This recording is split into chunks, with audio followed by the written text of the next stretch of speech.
Strange, wacky night. The Utah Jazz offense goes cold late after an awesome 14-0 run, and they lose to the Golden State Warriors. Ron Boone, David Locke, it is POSTCAST. I'm not entirely sure what we watched tonight. We'll try to figure it out by the end of this show. As we this is a night where I would say, and I'm not trying to complain, I'm just sharing, as a broadcaster who was calling the game from Salt Lake City, I don't know that we got a great feel for this game, Ron, because it started with as an offensive game. The offensive ratings early in the game were 130 and 140, and we came out of a break at one point, and I was like, okay, we got to talk about how bad our defense is. We're allowing a 140 offensive rating, and then from that point on, we played great defense, and then all of a sudden, no one scored late. There were 17 points scored in the final 8:33 of the game. We only scored 6 points in the final 8 minutes and 33 seconds. So I'll be honest right now. I don't have a great feel. This is one I don't know how between now and a back-to-back, but like I'll probably go re-watch this tomorrow morning before I talk about it again because I'm not entirely sure what we just saw. I'm not either. That was the reason I asked you, earlier tonight about two teams supposed to be offense or the defense. I mean, what really happened, especially in that fourth quarter? Both teams from the 3-point line went 2 for 20. And both teams at 11 for 40 from the 2-point range. So what did we get? 2 of 20 is the fourth quarter? That's the fourth quarter. Wow, combined. They were 0 of 10 in the fourth quarter. So I was just, what did we see?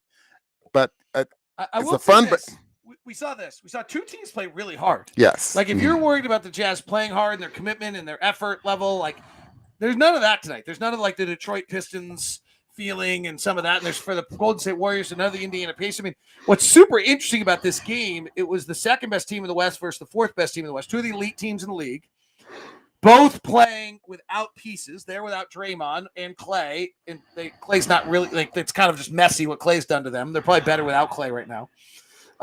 We're without Donovan, which we certainly missed tonight. But both of us have been playing terribly.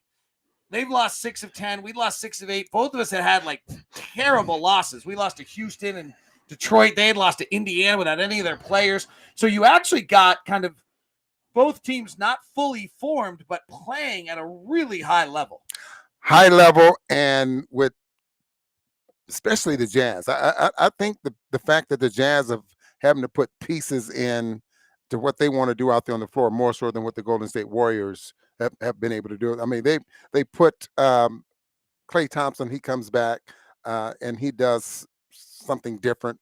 But the big thing is they've lost Draymond.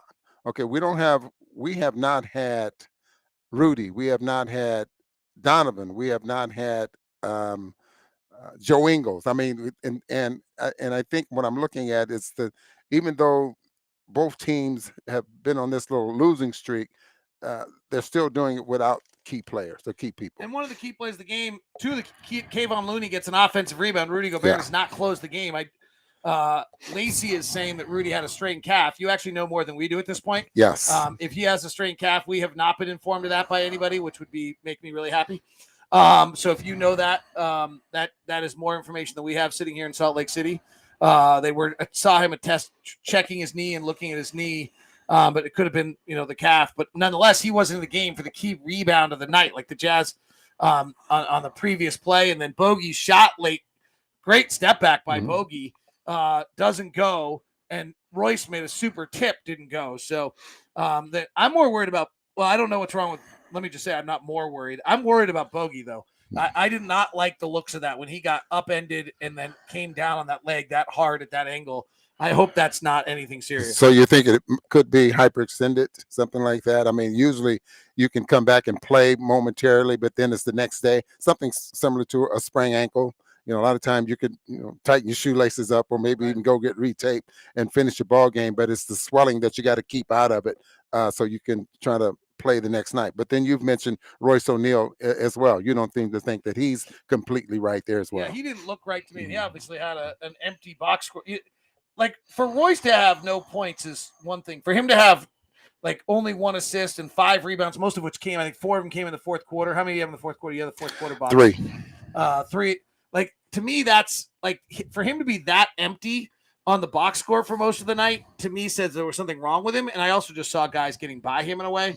I think he's got a, so early reports are a bruised knee for Bogey. According to Tyson, we're just going to rely on Bleacher Report just reporting the strained calf as well. Great.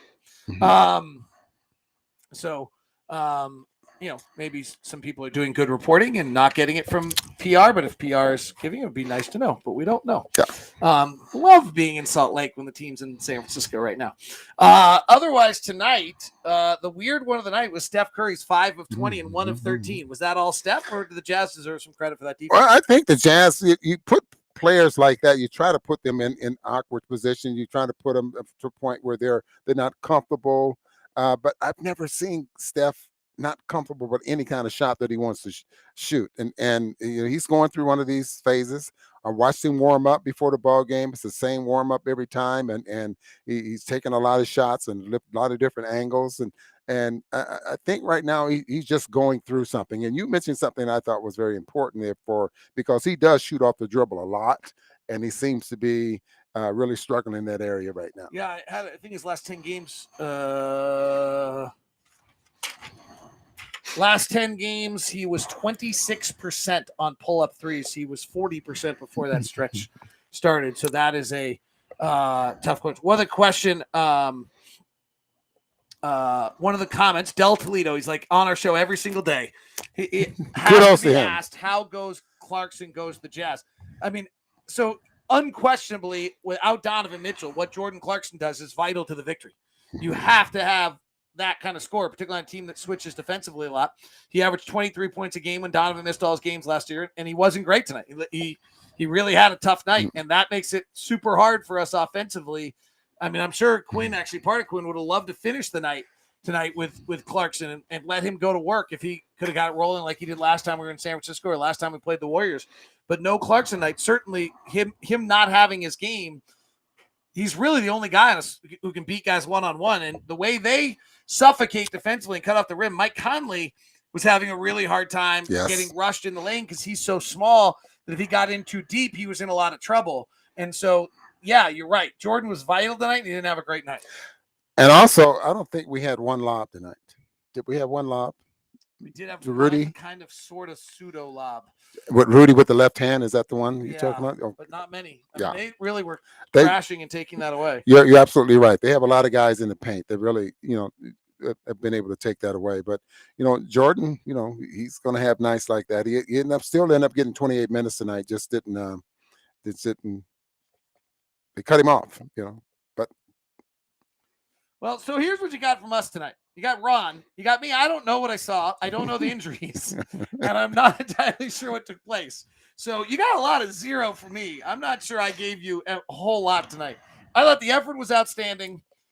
The offense obviously went south late, and I don't, that's who you missed, Donovan.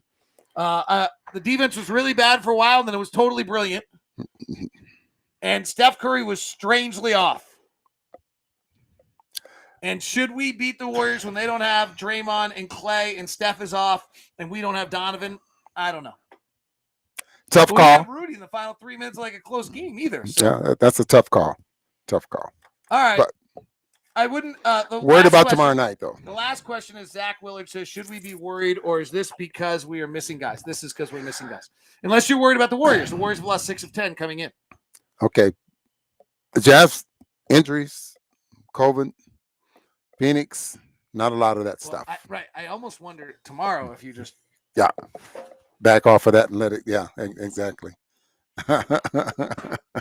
Bogey, out.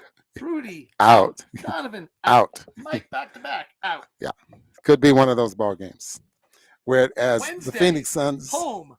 Hopefully everybody back. Yeah. You thought. See you guys.